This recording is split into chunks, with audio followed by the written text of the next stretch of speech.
kumbaga, it's not news anymore. We are all waiting for it. Alam naman natin, may plano siya. Or kayo pa ay nagulat sa sobrang aga po ng pagkadeklara niya ng kanyang intensyon na tumakbo?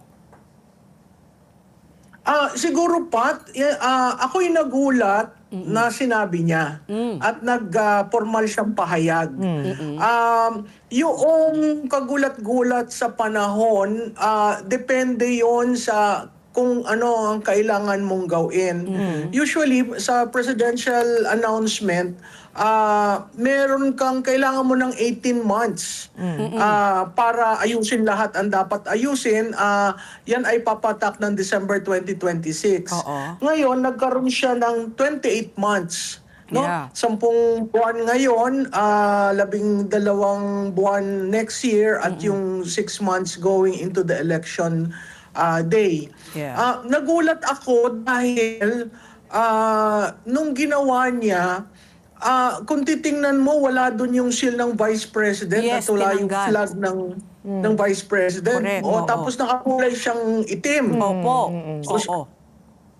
hindi ko actually siya nakita kasi on the way back ako ng Manila. Nakita ko lang yung transcript itself. Yes. So hinintay kong makita kung paano niya dineliver.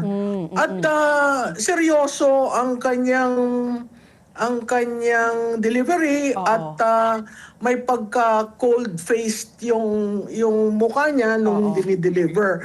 Ako, ang tingin ko kaagad doon, seryoso na ito. Na gusto niyang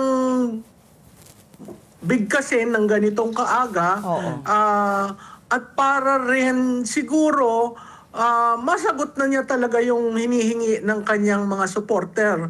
Na magkaroon ng leader, magkaroon ng muka, ang anti-Marcos bloc. Opposition.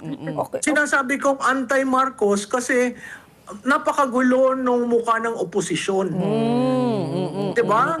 So, very clear, anti-Marcos bloc yung kay BP Inday.